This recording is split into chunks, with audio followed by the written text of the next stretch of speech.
This happened a few years ago when I took my nephew to Chuck E. Cheese. It was supposed to be a fun day out, just the two of us, playing games and eating pizza. But something happened that I still can't explain.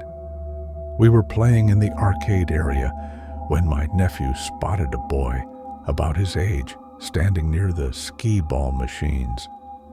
The boy wasn't playing. He was just standing there, staring at the ground. My nephew, being the friendly kid he is, ran over to ask if he wanted to play with him. But the moment he got close, the boy turned and walked away into the back area where the bathrooms and storage rooms are. My nephew followed him, so I went after them. When I turned the corner, my nephew was standing alone, looking confused.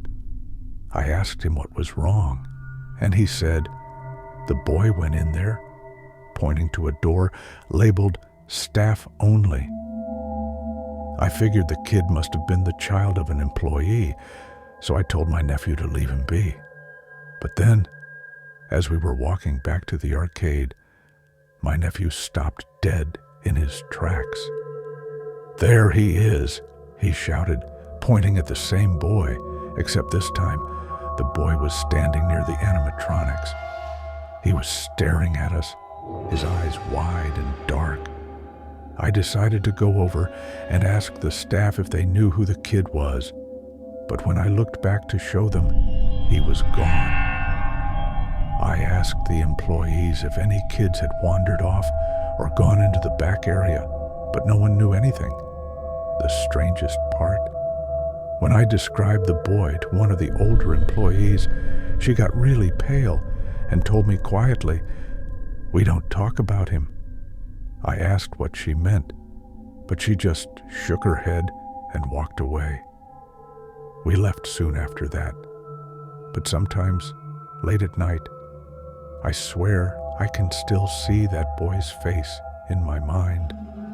Those dark, unblinking eyes, watching.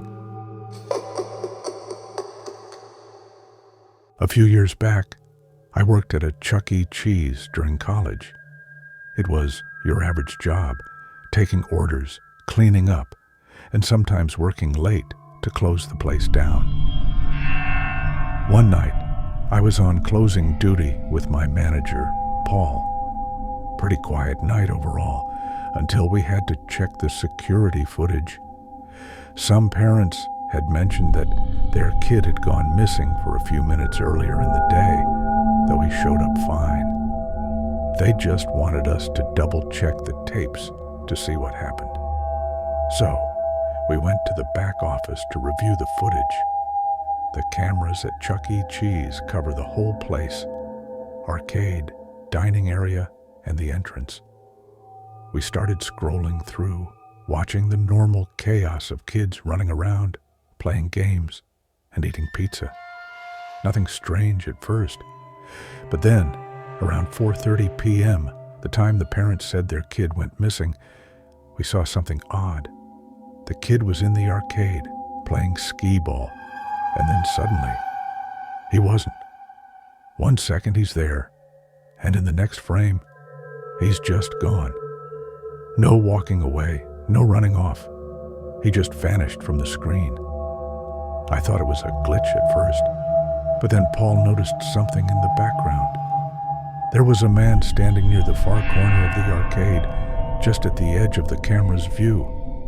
He wasn't playing any games, wasn't with any kids. He was just standing there. It was hard to make out his face, but something about him felt off. He was tall, wearing a baseball cap and a dark hoodie that covered most of his features. Paul zoomed in on the footage, and that's when we saw it. As soon as the kid disappeared, the man started moving. Slowly, almost casually, he walked toward the area where the kid had been playing. He looked around for a second, then disappeared from the frame, just like the kid. We were both freaked out at this point.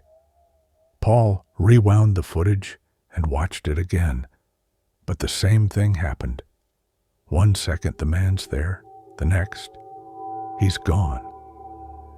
I asked if we should check the rest of the building or call the parents, but Paul shook his head and said, "Let's just finish locking up and go home. We'll deal with this tomorrow." I couldn't stop thinking about the footage as we closed up. It didn't make sense. There was no exit where the man had gone, no door he could have slipped through. I kept glancing over my shoulder as we finished locking up, feeling like we weren't alone in the building. As we were heading out, Paul stopped in his tracks. He was staring at something across the room near the front entrance. I followed his gaze, and that's when I saw him, the same man from the footage, standing just outside the glass doors, watching us. His face was hidden in shadow, but I could see his eyes. They were locked on us, unblinking. Paul quickly locked the door, and we hurried to our cars.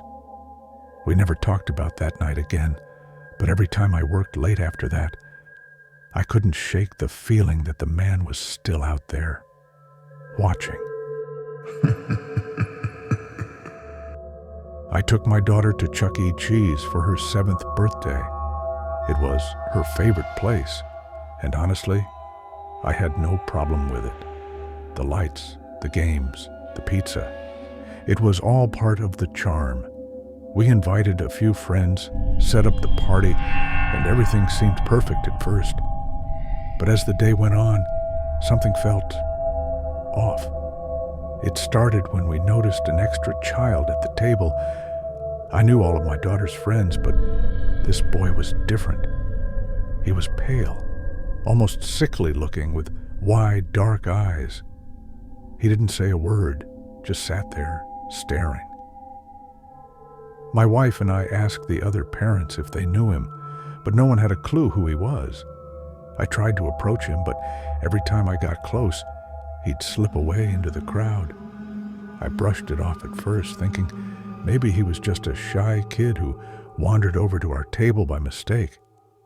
But then something strange happened. Every time I looked away, there he was again, sitting with the kids, smiling this eerie, toothy grin. The kids didn't seem to notice him, which made it even creepier. I asked my daughter if she knew the boy. She looked at me like I was crazy and said there wasn't anyone new at the party. At this point, I was getting unnerved. I went to the front to ask if they had any lost children, but the staff just gave me a confused look and told me there hadn't been any reports of a missing kid all day. As we were leaving, my daughter tugged on my sleeve. "Dad," she whispered, "I think the boy liked my party." I froze. I hadn't said anything to her about the boy, but she seemed to know exactly who I was talking about. I asked her what she meant, and she said, "He told me he never gets to leave. He lives here." We left Chuck E. Cheese that day, but I swear, when I looked back through the glass doors, I saw the boy again, watching us leave with that same smile